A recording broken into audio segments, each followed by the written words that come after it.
జగన్మోహన్ రెడ్డి గారు నిన్న స్థానిక ప్రజాప్రతినిధులతో మాట్లాడిన స్పీచ్ మీరు వినే ఉంటారు. సో మనం చూస్తూనే ఉన్నాం, ఎప్పుడైతే కూటమి ప్రభుత్వం అధికారంలోకి వచ్చిందో అప్పటి నుంచి కూడా ఆయన సంక్షేమ పథకాలను ఒక పక్క మరో పక్క పోలీసులను టార్గెట్ చేస్తూ మాట్లాడుతూ ఉన్నారు. సో ప్రజలు ఎక్కడ ఇవన్నీ మర్చిపోయి మరి కూటమి ప్రభుత్వ పాలన గురించి పాజిటివ్గా తీసుకుంటారు అని చెప్పి మాటికోసారి మీటింగ్ పెట్టి ఆయన రెచ్చగొట్టే విధంగా మీరు కేసులు ఎదుర్కోండి అని ఈ విధంగా చెప్పి వాళ్ళని రెచ్చగొట్టే విధంగా మాట్లాడడం ఏ విధంగా చూడొచ్చు అంటారు? ముఖ్యంగా ఆయన చెప్పిన మాట ఏంటంటే, మీరందరూ గుర్తుపెట్టుకోండి, గుర్తుపెట్టుకుని మీరు రెడ్ బుక్లో రాసుకుంటారో బ్లూ బుక్లో రాసుకుంటారో రాసుకోండి అన్నాడు. అంటే ఈ కూటమి ప్రభుత్వం చేస్తున్న అరెస్టులన్నీ అన్యాయంగా అక్రమంగా చేస్తున్నట్టు. ఇప్పుడు మొత్తం వైసీపీ వాళ్ళు మాట్లాడుతుంది అదే కదండి. ఇదేదో వీళ్ళు ఊరికే సరదాగా చేస్తున్నారు, వీళ్ళు అక్కడ ఏవీ లేకపోయినా కూడా వీళ్ళు క్రియేట్ చేసి వాళ్ళని అరెస్ట్ చేసేయడం జరుగుతుంది అన్నట్టుగా వీళ్ళు మాట్లాడుతున్నారు. అసలు జగన్మోహన్ రెడ్డి అనే వ్యక్తి నిజంగా వాళ్ళకి అక్రమంగా వాళ్ళ మీద అరెస్టులు జరిగి ఉంటే ఈ పాటి అసలు పొన్నవోలు ఏమైపోయాడు? పొన్నవోలు బయటికి రావాలిగా ఈ పాటికి. అసలు ఈ మధ్యన పొన్నవోలు ఎక్కడ మనకు కనిపించట్లా. ఈ మధ్యన అంటే ఈ అంశాల మీద ఎవరు చర్చించట్లా చెప్పాలంటే. ఈవెన్ జగన్మోహన్ రెడ్డి కూడా నిన్న మీరు అన్నట్టు 2.0 ఈ 2.0 చెప్తూనే ఉన్నాడు ఆయన. నేనే మళ్ళీ ముఖ్యమంత్రిని అంటాడు. మీరందరూ కూడా అధికారుల పేర్లు రాసుకోండి, మీరు తర్వాత నేను మళ్ళీ ముఖ్యమంత్రిని అయ్యాక వాళ్ళు ఎక్కడున్నా అంటే సప్త సముద్రాల అవతలు ఉన్నా అంటే వాళ్ళు సప్త సముద్రాల అవతలు ఎందుకుంటారు? వాళ్ళకేమీ రెడ్ కార్నర్ నోటీసులు వెళ్ళవు మీకులాగా. వాళ్ళు ఏమీ దేశం విడిచి పారిపోరు, ఎందుకంటే వాళ్ళు తప్పు చేయలేదు కాబట్టి మీరు సప్త సముద్రాల అవతలకి వెళ్ళి వాళ్ళని తీసుకురావక్కర్లా. అంటే ఏ అధికారినైనా సరే వాళ్ళు ఒకవేళ రిటైర్ అయిపోయినా తీసుకొస్తారట వాళ్ళని. మీరు అది గమనించారు ఆ పదం? వాళ్ళు రిటైర్ అయిపోయినా వాళ్ళని తీసుకుని వస్తారట. ఇప్పుడు రెడ్ బుక్ అని చచ్చిపోతున్నారు అందరూ కూడా. అసలు రెడ్ బుక్లో ఏముందో ఎవరికి తెలియదు. తెల్ల కాగితం మీద ఆయన ఏం రాసుకున్నారో మనకు తెలియదు. ఎవరు? లోకేష్ గారు. మరి వీళ్ళు మళ్ళీ బ్లూ బుక్ ఎందుకు పెట్టుకుంటున్నారు అంటే, ఇప్పుడు పక్క ఈయన రెడ్ బుక్ తోటి మమ్మల్ని బెదిరిస్తున్నాడు అని కొంతమంది అధికారులు కోర్టుకు వెళ్తారు.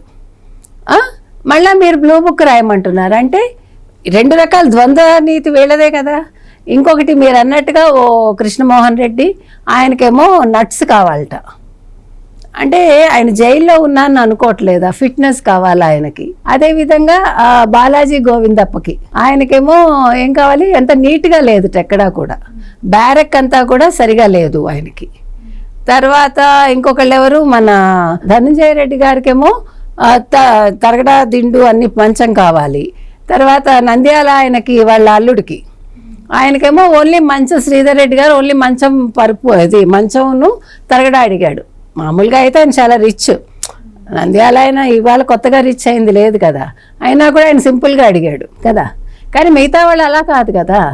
వీళ్ళందరికీ నడమంత్రపు సిరి నరం మీద పుండు అంటారు. అలాగా వీళ్ళందరూ కూడా, అందుకే కమెంట్స్ ఎట్లా వచ్చాయంటే, వీళ్ళందరూ ఇప్పుడు ఈ నట్స్ తినే ఆయన రోజు డబ్బులు తినటం అలవాటు అయిపోయింది, అందుకే వాళ్ళు నట్స్ అడుగుతున్నాడు అని ఒకళ్ళు. అంటే రకరకాల కమెంట్స్ నేను చెప్తున్నా, మనం పెట్టినవి కాదు ఇవంతా కూడా. కాబట్టి అంటే వీళ్ళందరూ కూడా నన్ను మీరు ఆ సీన్ చూసారో లేదో, అందరూ జైల్లోంచి వరుసగా అదేదో పెరేడ్కి వచ్చినట్టుగా జైల్లోంచి వచ్చి కోర్టుకు వెళ్ళి మళ్ళీ కోర్టు నుంచి జైల్లోకి వెళ్ళడం. అంటే ఎంత విచిత్రమైన విషయం ఏంటంటేనండి, అధికారులందరూ ఇలాగా వరుసగా ఒక మీటింగ్కి వెళ్ళడం అట్లాంటివి కాదు, ఒక అసెంబ్లీలోకి ఆనందంగా అడుగులేస్తూ వెళ్ళటం కాదు. అరెస్ట్ అయ్యి ఇంతమంది ఒక లిక్కర్ స్కామ్లో అసలు వరుస క్రమం చూసారా మీరు? అసలు బాలాజీ గోవిందప్ప అనేవాడు మొన్నటి వరకు అక్కడెక్కడో దాంకుని విల్లాల్లో ఫిట్నెస్ సెంటర్లో దాంకుని ఆయన మొత్తానికి ఆ వెల్నెస్ సెంటర్ బయట ఎక్కడో దొరికాడు ఆయన. అంటే వీళ్ళందరూ కూడా అంటే అంతకుముందు డబ్బు ఉండొచ్చు వాళ్ళకి, మనకు అంత తెలియదు వాళ్ళ బ్యాక్గ్రౌండ్స్ అంతా కూడా ఫుల్గా. కానీ అపనంగా వచ్చిన ఆస్తులు వేరుగా. మనకు అపనంగా ఏదైనా వస్తే అప్పుడు మనం ఇంకొంచెం ఎక్కువ విర్రవీగిపోతాం. ఇప్పుడు వీళ్ళందరూ అలాగే చేస్తున్నారు. సో జగన్మోహన్ రెడ్డి ఇవన్నీ మాట్లాడు. ఇప్పుడు జగన్మోహన్ రెడ్డి ఇవాళ లిక్కర్ స్కామ్ గురించి ఒక మాట మాట్లాడాడా? ఎక్కడైనా ప్రస్తావించాడా?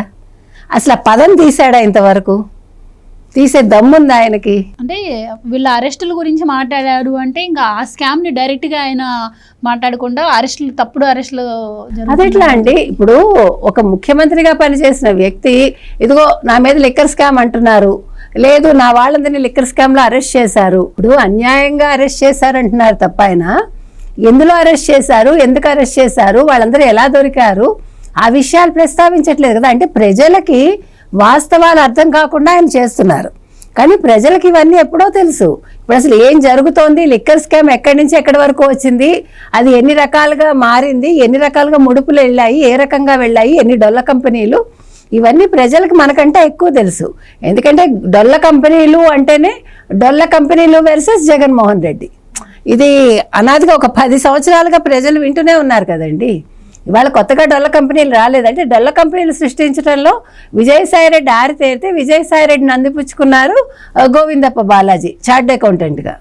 కాబట్టి ఇవాళ ఆయనకు దమ్ముంటే ఎవరు జగన్మోహన్ రెడ్డి గారికి ఆయన ఏం చేసి ఉండాలి? లిక్కర్ స్కామ్ అంటున్నారు, అసలు లిక్కర్ స్కామ్ ముడుపులు తాడేపల్లికి ఎప్పుడు వచ్చాయి, ఎందుకు వచ్చాయి, ప్రూవ్ చేయండి అని అడగాలి. మా ఇంటికి కంటైనర్ వచ్చిందన్నారు తాడేపల్లి ప్యాలెస్కి, ఎప్పుడు వచ్చింది? లేదు దుబాయ్కి 4,000 కోట్ల 3,000 కోట్ల ముడుపులు వెళ్ళాయంటున్నారు, ప్రూవ్ చేయండి. నువ్వు తప్పు చేయకపోతే మీరు అది విషయం చెప్పి మీరు నిలదీయచ్చు, మీరు ఛాలెంజ్ చేయొచ్చు. అవునా కాదా? ఇవాళ చేస్తున్నాడా? చేసే దమ్ముందా జగన్మోహన్ రెడ్డి గారికి? లేదు కదా. నువ్వు ఎప్పుడు కూడా తప్పు చేసిన వాడే విషయాలు మాట్లాడరు.